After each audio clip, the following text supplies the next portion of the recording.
Hello everyone, welcome to my YouTube channel. My name is Shweta and currently I'm a second year BSc Nursing student in Government Medical College Jalon. So आज की video में हम बात करने वाले हैं BSc Nursing first year first semester and second semester दोनों में कितने सब्जेक्ट्स होते हैं एंड क्या क्या सिलेबस रहता है एंड आप कौन कौन से चैनल्स को मतलब फॉलो कर सकते हो for BSc Nursing first year.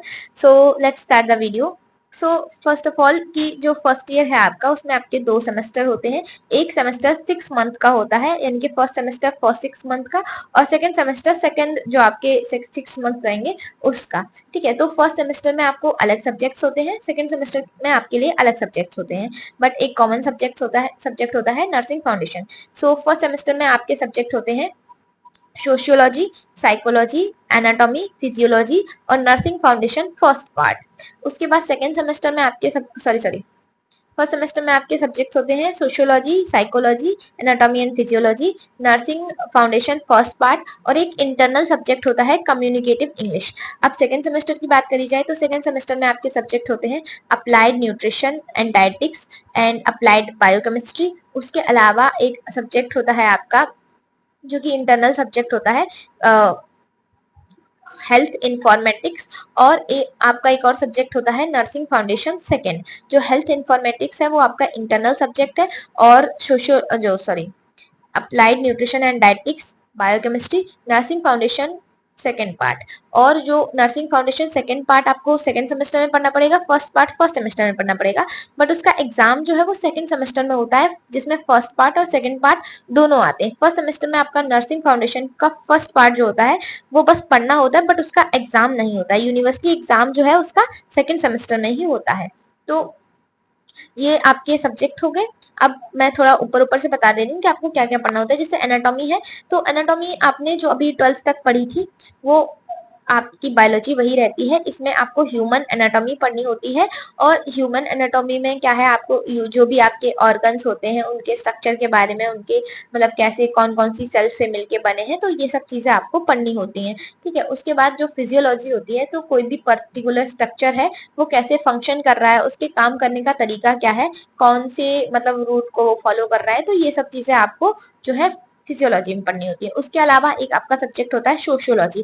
Sociology क्या है आपका सोशल जितने भी चीजें हैं, जैसे आपका रिलीजन से रिलेटेड हो गया, उसके बाद आपकी सोशल जो भी एडिक्शन है उनसे रिलेटेड हो गया, या फिर जो भी सोशल कमेंटी वगैरह होती हैं तो उनसे रिलेटेड हो गया. तो इसमें क्या है कि बेसिकली आप इसमें सोसाइटी को जानोगे और उसके अलावा इसमें कुछ नहीं होता.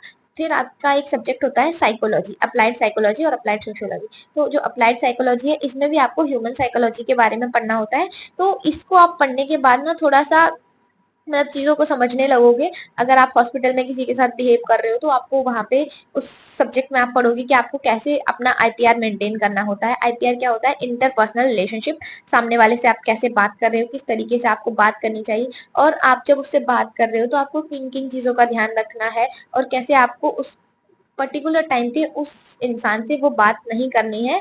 तो मतलब ये सारी चीजें आप साइकोलॉजी का मतलब तो समझ रहे हो कि मतलब और सामने वाले इंसान का समझना है कि वो किस मूड में है, आप किस तरीके से उससे बात करोगे, तो ये सब चीजें रहती हैं.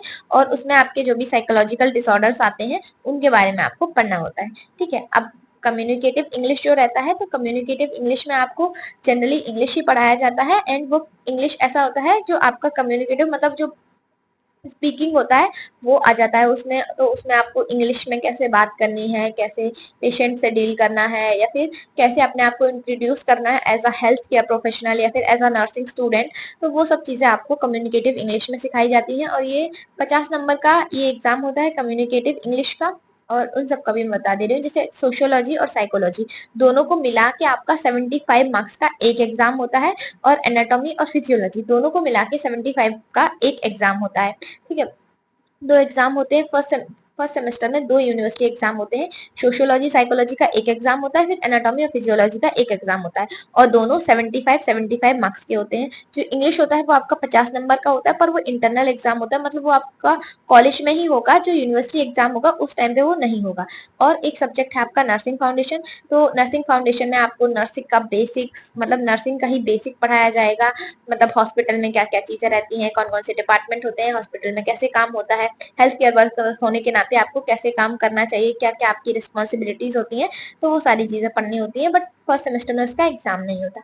अब सेकंड सेमेस्टर की बात करी जाए तो सेकंड सेमेस्टर में क्या है, आपका एक सब्जेक्ट होता है न्यूट्रिशन एंड डायटिक्स। तो न्यूट्रिशन एंड डायटिक्स में आपको क्या पढ़ना होता है कि अगर किसी पेशेंट को कोई बीमारी है तो उस बीमारी से रिलेटेड आप उसका डाइट प्लान कैसे बनाओगे, कौन सा न्यूट्रिशन हमारी बॉडी में रिपेयरिंग के लिए काम करता है और उसका कैसे वो फंक्शन करता है बॉडी में जाके, तो ये सब चीजें रहती हैं। एंड जो बायोकेमिस्ट्री है उसमें हमारे बॉडी के अंदर जितनी भी साइकिल होती हैं, जैसे आपका टीसीए साइकिल हो गया, उसके अलावा ग्लाइकोलाइसिस हो गया, ग्लूकोनियोजेनेसिस हो गया, कैसे ये सब फॉर्मेशन होता है बॉडी में, जो केमिकल रिएक्शंस होती हैं, हमारा लिवर कैसे चीजों को सिंथेसाइज करता है, कैसे हमारी बॉडी में जो मान लो डाइजेशन वगैरह हो रहा है तो उनमें क्या क्या केमिकल रिएक्शंस होते हैं, तो वो सब चीजें आपको जो है बायोकेमिस्ट्री में पढ़नी पड़ती हैं। और बायोकेमिस्ट्री में आप काफी चीजें रिलेट कर पाओगे अपने प्रीवियस बायोलॉजी से जो भी आपने पढ़ी थी। और उसके अलावा आपको पढ़ना पड़ता है हेल्थ इन्फॉर्मेटिक्स। तो हेल्थ इन्फॉर्मेटिक्स क्या है, सिंपली कंप्यूटर का यूज है नर्सिंग में, कि कंप्यूटर कैसे नर्सिंग में मतलब अब और एडवांस होता जा रहा है नर्सिंग, कैसे हम कंप्यूटर का यूज कर रहे हैं, कैसे हम चीजों को स्टोर कर रहे हैं, डाटा को मेंटेन कर रहे हैं, तो ये सब चीजें आपको कंप्यूटर में पढ़नी पड़ेंगी। उसके बाद नर्सिंग फाउंडेशन सेकंड होता है, तो उसमें जो फर्स्ट सेमेस्टर में आप पढ़ते हो फर्स्ट वॉल्यूम, सेकंड सेमेस्टर में आपको सेकंड वॉल्यूम पढ़ना पड़ता है, जिसमें आपकी जो अभी तक आप बेसिक पढ़ रहे थे तो थोड़ा एडवांस लेवल का जो भी नर्सिंग का है वो आपको पढ़ाया जाता है, कौन कौन से प्रोसीजर्स होते हैं, कैसे वो प्रोसीजर फॉलो करने होते हैं, उनमें किन किन चीजों का यूज होता है, आपको as a health care worker कैसे काम करना है वहां पे, कैसे पेशेंट को एजुकेट करना है, कैसे उसको केयर देनी है, तो ये सारी चीजें आपको उसमें नर्सिंग फाउंडेशन सेकंड में पढ़नी पड़ती है। अब नर्सिंग जो आपका सेकंड सेमेस्टर है उसमें भी आपके दो एग्जाम होते हैं, एक होता है nursing foundation first and second part 75 marks का, दूसरा एग्जाम होता है आपका अप्लाइड न्यूट्रिशन एंड बायोकेमिस्ट्री का। और ये जो एग्जाम होता है इसमें आपका जो न्यूट्रिशन है उसका ज्यादा पोर्शन आता है, बायोकेमिस्ट्री शायद 15 मार्क्स का आता है या फिर 25 मार्क्स का, मुझे एग्जैक्ट याद नहीं है, भूल गई हूँ मैं, तो ऐसा कुछ आता है, मतलब टोटल 75 मार्क्स का वो भी आता है। और जो हेल्थ इन्फॉर्मेटिक्स है उसका इंटरनल एग्जाम होता है, यूनिवर्सिटी एग्जाम नहीं होता है। बट सेकंड सेमेस्टर में जब आप आओगे तो उस टाइम पे आपका जो है वाइवा भी होगा एक्सटर्नल, मतलब बाहर से कोई आएगा आपका वाइवा लेने के लिए। और फर्स्ट सेमेस्टर में क्या है, ये आपका इंटरनल वाइवा होता है। ठीक है, तो आई होप आपको इतना क्लियर हो गया होगा। अब टीचर्स देखो, बहुत सारे टीचर्स हैं और सबका अपना अपना प्रेफरेंस होता है कि आप किससे पढ़ रहे हो, आपको किससे ज्यादा समझ में आ रहा है। बट मैं कुछ चैनल्स आपको बता दे रही हूँ जो मैंने पढ़े थे फर्स्ट सेमेस्टर में, जिनसे मैंने पढ़ा था। तो फर्स्ट ऑफ ऑल जो हिंदी मीडियम स्टूडेंट्स हैं उनके लिए सुन लो, जैसे कि आपका जो रजनीत मेडिकल एजुकेशन है तो वहां से आप पढ़ सकते हो, वो काफी अच्छा पढ़ाती है मैम।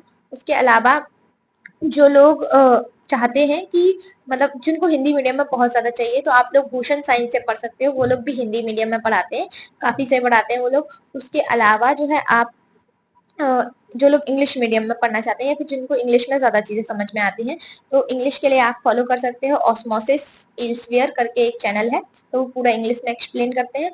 उसके अलावा कई सारे चैनल हैं, मतलब जो कुछ लोग ऐसा है कि पीपीटी से पढ़ाते हैं बट कुछ लोग अपना खुद का मतलब पर्सनल जैसे नोट्स वगैरह से पढ़ाते हैं, तो फिर वो एक वो भी रहता है कि किसी को डिजिटल बोर्ड पे पढ़ने की आदत होती है, तो वैसा टाइप है। और एक एमबीबीएस का ही चैनल है बट वो काफी अच्छा पढ़ाती है, आप वहां से भी पढ़ सकते हो, प्रीति त्यागी लेक्चर्स करके है, तो वो भी काफी अच्छा पढ़ाती हैं, आप उनसे पढ़ सकते हो। और एक है नवकिरण नर्सिंग, वहां से आप पढ़ सकते हो, यहाँ से आप छोटे छोटे टॉपिक्स क्लियर कर सकते हो। बट अगर आपको पूरा सिस्टमेटिक पढ़ना है तो आप फिर रजनीत मेडिकल एजुकेशन, भूषण साइंस, उसके अलावा जीएस मेडिकल है कुछ करके, जीएस मेडिकल इतना आप सर्च करोगे तो आपको आ जाए, हाँ जीएस नर्सिंग क्लासेस, तो वैसा सर्च करोगे तो तब भी आपके पास आ जाएगा। तो कुछ लोग आपको ऐसे आपके सब्जेक्ट्स के वाइज पढ़ाते हैं, मतलब टॉपिक के वाइज पढ़ाते हैं, कुछ लोग चैप्टर वाइज पढ़ाते हैं, तो वो आपकी प्रेफरेंस के ऊपर डिपेंड करता है। बट अगर आप थोड़ा सा ये आपका नर्सिंग लेवल का हो गया, अगर आप थोड़ा एडवांस पढ़ना चाहते हो तो उसके लिए फिर आप एक एमबीबीएस का ही है स्टूडेंट, वो काफी अच्छा पढ़ाते हैं, जौहरी एमबीबीएस करके है, तो वहाँ उससे अगर आप एनाटॉमी पढ़ोगे तो वो काफी अच्छी एनाटॉमी पढ़ाते हैं, तो वहां से आप एनाटॉमी अपनी क्लियर कर सकते हो। और उसके अलावा कई सारे चैनल्स हैं, हमारी मैम पढ़ाती हैं, स्नेहा ई मेडिकल करके, ई मेडिकल क्लासेस, तो वो भी सारे सेमेस्टर्स का पढ़ाती हैं, तो आप लोग उनसे पढ़ सकते हो। उसके अलावा एक चैनल है नर्सिंग नोट्स करके, तो वो लोग पीपीटी से पढ़ाते हैं, अगर आप लोग पीपीटी में इंटरेस्टेड हो देन आप उनसे पढ़ सकते हो। और इसके अलावा देखो, जो विजय एजुकेशन है तो वहाँ पे कुछ कुछ आपको टॉपिक्स मिल जाएंगे, बट आपको सारे टॉपिक्स नहीं मिलेंगे।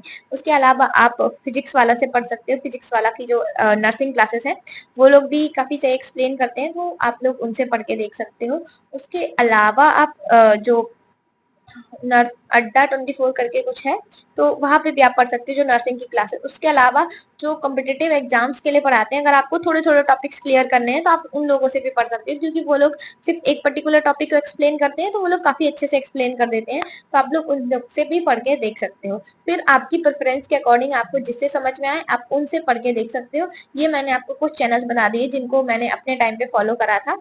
तो अगर आपको कुछ थोड़ा एडवांस में पढ़ना है तो आप लोग जो 3D मॉडल्स पढ़ाते हैं, मतलब 3D मॉडल कहने का मतलब थोड़ा इंग्लिश में रहेगा, बट जो फर्स्ट ईयर स्टूडेंट मतलब जो हिंदी मीडियम है तो आपको थोड़ी थोड़ी दिक्कत होगी, बट मैं आपको सजेस्ट करूंगी कि आपको इंग्लिश में ही ट्राई करना है पढ़ने का, क्योंकि आप जैसे जैसे इंग्लिश में मतलब वीडियो लेक्चर्स वगैरह देखोगे, अपनी बुक्स रीड करोगे, तो आपको इंग्लिश जल्दी आ जाएगी, आपको उतनी दिक्कत नहीं होगी। नहीं तो आप अगर डरते रहोगे तो आप इंग्लिश में इतनी जल्दी कोप अप नहीं कर पाओगे। बीएससी नर्सिंग में बुक्स सारी जितनी भी रहेंगी आपकी इंग्लिश में रहेंगी, तो इस वजह से मैं आपको बोल रही हूँ कि आप धीरे धीरे थोड़ा ट्राई करो इंग्लिश में पढ़ने का, आपको आ जाएगा।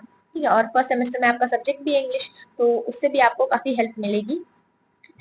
ये थे चैनल्स जो कि मतलब मैंने अपने टाइम पे फॉलो किए थे, आपको भी बता दे रही हूँ। कुछ कुछ और होंगे जो मैंने देखे होंगे, बट मुझे उतना अच्छे से याद नहीं है, जो मुझे याद है वो मैंने आपको बता दिया। बाकी आज की वीडियो के लिए इतना ही है, आई होप आपको ये वीडियो समझ में आई होगी। एंड इसके अलावा आपका कोई भी डाउट है BSc nursing first semester, second semester और फर्स्ट ईयर से रिलेटेड, देन आप कमेंट बॉक्स में पूछ सकते हो। आज की वीडियो के लिए इतना ही है, मिलते हैं नेक्स्ट वीडियो में, बाय बाय।